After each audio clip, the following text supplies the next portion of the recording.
नमस्कार, आपका स्वागत है जस्ट हिंदी में। मैं हूं आपके साथ राशि और अब वक्त हो गया है कुछ अच्छी खबरों का। तो आइए बढ़ते हैं आज की पहली गुड न्यूज की ओर।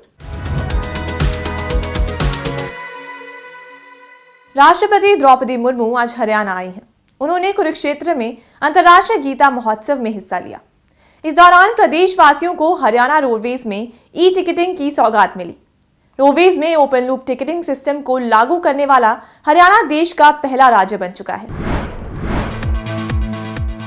हरियाणा के मुख्यमंत्री मनोहर लाल ने मौजूदा मैनुअल प्रिंटेड टिकट प्रणाली के स्थान पर ओपन लूप टिकटिंग सिस्टम को राज्य परिवहन में लागू करने का फैसला किया था। इसके अंतर्गत पेपर पास प्रिंटेड टिकट प्रणाली के स्थान पर नेशनल कॉमन मोबिलिटी कार्ड को लागू किया गया।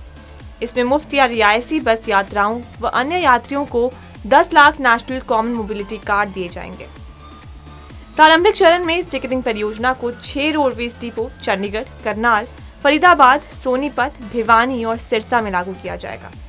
इसी तरह हरियाणा रोडवेज के शेष 18 डिपो में जनवरी 2023 के अंत तक परियोजना को पूरी तरह से लागू कर दिया जाएगा।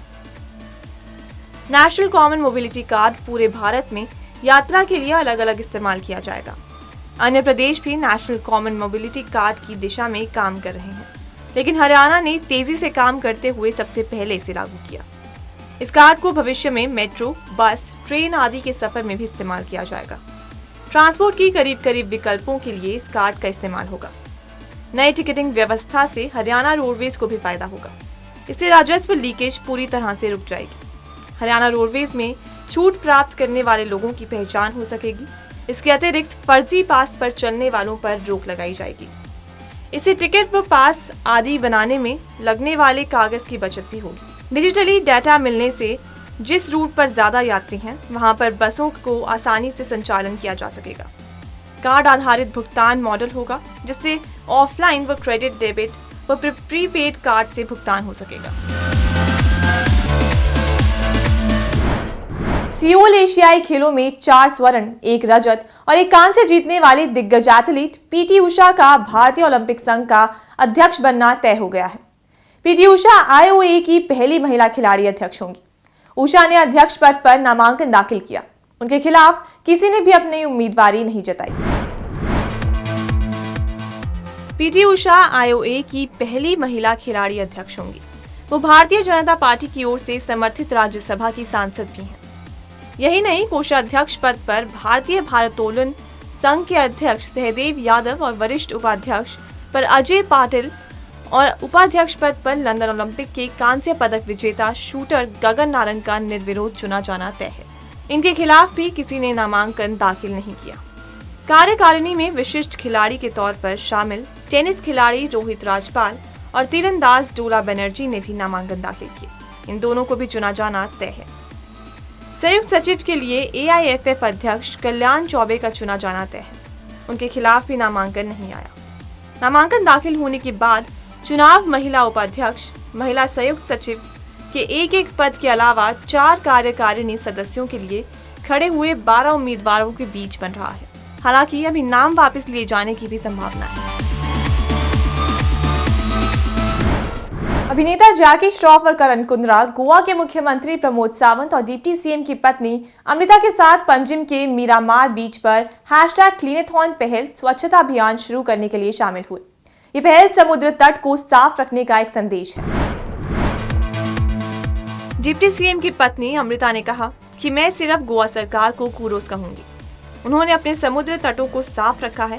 केवल एक चीज है कि हम एक रिमाइंडर दे रहे हैं, एक रिकॉल कि हाँ, हमें इसे बनाए रखना है और ये देखना है कि अन्य लोग भी कूड़ा ना फेंके। इस सफाई अभियान के लिए कई लोग काले और सफेद वर्दी पहने समुद्री तट पर एकत्र हुए ताकि कचरे से छुटकारा मिल सके। करण कुंद्रा ने कहा कि खुशी है कि बहुत सारे लोग आए हैं।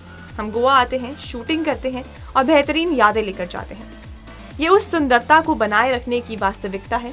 हम सब कुछ कर रहे हैं। इस बीच जैकी ने लोगों से धरती को हमारी माँ की तरह ट्रीट करने की अपील की और कहा कि ये तुम्हारी धरती माँ है। बस अपने दिल को साफ करो, देशभक्त बनो और स्वच्छ रहो। आसपास गंदगी मत करो। इसके बारे में बात करते हुए सीएम ने कहा कि समुद्री तट को साफ रखने का संदेश है। हम हमेशा गोवा के तटों को साफ रखने के लिए काम करते हैं और हम इसे भविष्य में भी साफ रखेंगे। सीएम ने और क्या कुछ कहा, आइए सुनते हैं। हमारी कोशिश रहेगी हमेशा के लिए नदी का पानी स्वच्छ रहे, समुद्र का पानी स्वच्छ रहे, चाहे which is an economy of the Goa. हम ब्लू इकोनॉमी की जब बात करते हैं कि हमारे बीचेस क्लीन रहे, पानी क्लीन रहा, तो ही यहाँ पे टूरिस्ट आ सकते हैं। इसीलिए यही स्वच्छ सागर सुरक्षित सागर के लिए हम हमेशा के लिए काम करते आए हैं। ऑनरेबल पीएम नरेंद्र मोदी जी ने हमेशा के लिए मैसेज दी है, स्वच्छ सागर सुरक्षित सागर रखना चाहिए।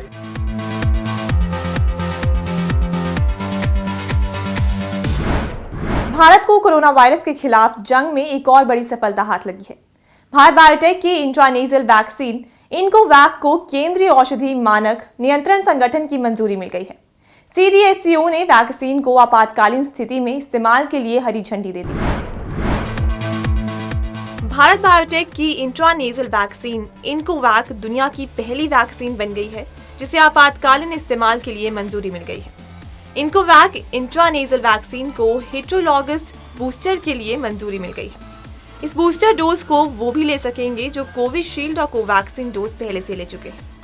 कंपनी ने बताया कि इंट्रानेजल वैक्सीन को 18 साल या उससे ज्यादा उम्र के लोगों को दिया जा सकता है। भारत में इसे आपात स्थिति में नियंत्रण उपयोग की मंजूरी मिल गई है।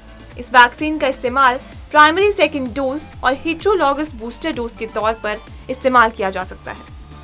भारत बायोटेक कंपनी ने बताया कि इनकोवैक इंट्रानेजल वैक्सीन के तीसरे चरण का क्लिनिकल ट्रायल भी किया गया। इसके लिए 4000 वॉलंटियर्स को लेकर ट्रायल किया गया, जिसमें अब तक कोई भी साइड इफेक्ट नहीं आया है।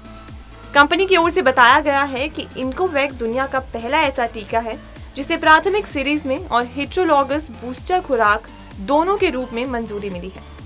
इसे खास तौर से नाक में ड्रॉप के जरिए डालने के लिए विकसित किया गया है। भारत बायोटेक का कहना है कि नाक के माध्यम से दिए जाने वाले इस टीके को खास तौर से कम और मध्यम आय वाले देशों के हिसाब से बनाया गया है।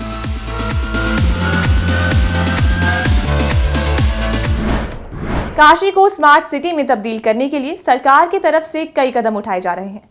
गंगा की निर्मलता बनी रहे, इसके लिए डीजल चालित नावों को CNG में बदलने की प्रक्रिया तेजी से चल रही है। वाराणसी में चलने वाली लगभग 80% नावें अब CNG में कन्वर्ट कर दी जाएंगी। शेष नावों को CNG में कन्वर्ट करने की कवायद अभी तक चल रही है। गौरतलब है कि वाराणसी में गंगा में कई छोटी बड़ी नावें चलती हैं, जिसकी वजह से हजारों की संख्या में पर्यटक बोटिंग का आनंद लेते हैं। लेकिन पहले और अब में खास अंतर ये है कि तब डीजल से चलने वाली नावों से शोर बहुत होता था और डीजल का धुआं निकलता था, जिसकी वजह से प्रदूषण होता था। लेकिन अब नावों में CNG किट लग गया है, जिसके चलते शोर और प्रदूषण दोनों से पर्यटकों को निजात मिल गई है। साथ ही ये पर्यावरण के लिए भी हानिकारक नहीं है।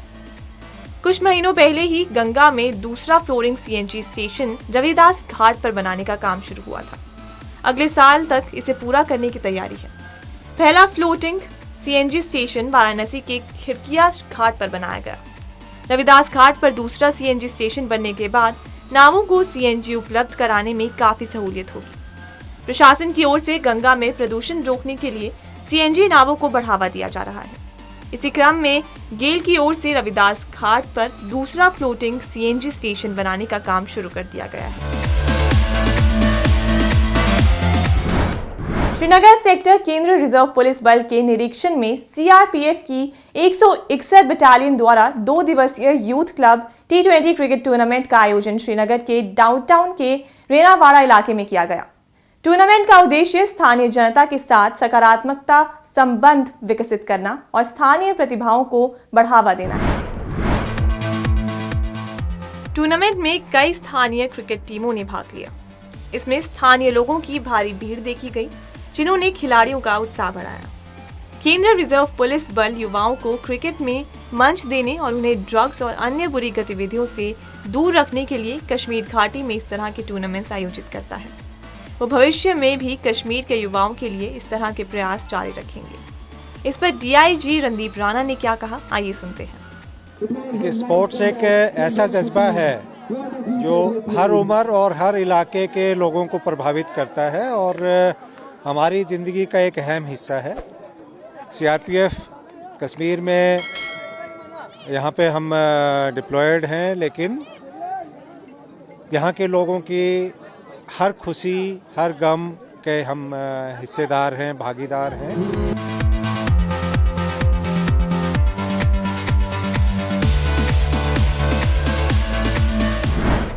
हरियाणा के महेंद्रगढ़ में पंचायत समिति के वार्ड नंबर 2 से शिवानी ने प्रदेश में सबसे कम उम्र की महिला उम्मीदवार के रूप में जीत हासिल कर ली है। पंचायत समिति सदस्य चुनाव के परिणामों में शिवानी वार्ड नंबर 2 से हरियाणा की सबसे छोटी उम्र की बीडीसी मेंबर चुनी गई। गांव गड़ी बांसखुडाना आदलपुर गांव से 1755 वोट लेकर 21 वर्ष की उम्र में बीडीसी मेंबर बनकर कीर्तिमान स्थापित किया है। उन्होंने अपने प्रतिद्वंदी को 845 वोटों से मात दी। शिवानी ने अपने स्नातक के साथ साथ Hartron skill centre Satnali Chowk Mahendragarh से 1 वर्ष का डिप्लोमा इन कंप्यूटर कोर्स किया है। शिवानी ने बताया कि वो भी एमएससी मैथमेटिक्स प्रथम वर्ष की विद्यार्थी हैं। गांव व समाज को साथ लेकर सभी पंचायतों का बराबर विकास करने में अपना योगदान देंगी। आज गांव समाज ने उन्हें जो पद व सम्मान दिया है, इसके लिए वो गांव की सदैव आभारी रहेंगी और विकास में अपना योगदान देंगी। उन्होंने कहा कि मेरे पिता रणधीर सिंह ने बिना फिजूल खर्ची के अपनी समाज सेवा के बल पर लोगों से वोटों की अपील की थी। लोगों ने उन पर पूरा विश्वास जताते हुए मुझे विजयी का आशीर्वाद दिया। समाज ने मुझ पर भरोसा किया है, मेरे परिवार पर भरोसा किया है। मैं विकास कार्य कराकर सबके भरोसे को पूरा करूंगी। शिवानी हरियाणा की सबसे कम उम्र की ब्लॉक समिति सदस्य चुनी गई हैं। आज इनकी उम्र 21 वर्ष 3 महीने है। पिता रणधीर सिंह ने बताया कि गांव और समाज ने उन पर विश्वास जताया है। शिवानी काफी इंटेलिजेंट हैं। विकास कार्यों को करने में हमें बहुत मदद मिलेगी। कंप्यूटर में दक्ष हैं, इससे सभी डिजिटल प्लेटफॉर्म पर होने वाली योजनाओं का हम फायदा ले पाएंगे। शिवानी के दादा राजपाल सिंह ने भी बेटी की जीत पर सभी का धन्यवाद किया। सभी से मिलजुल कर आगे विकास कार्य करने का संकल्प लिया। गुड न्यूज में आज के लिए सिर्फ इतना ही। फिर लौटूंगी कुछ अच्छी खबरों के साथ। तब तक के लिए मुझे दीजिए इजाजत और देखते रहिए जय सिंधी।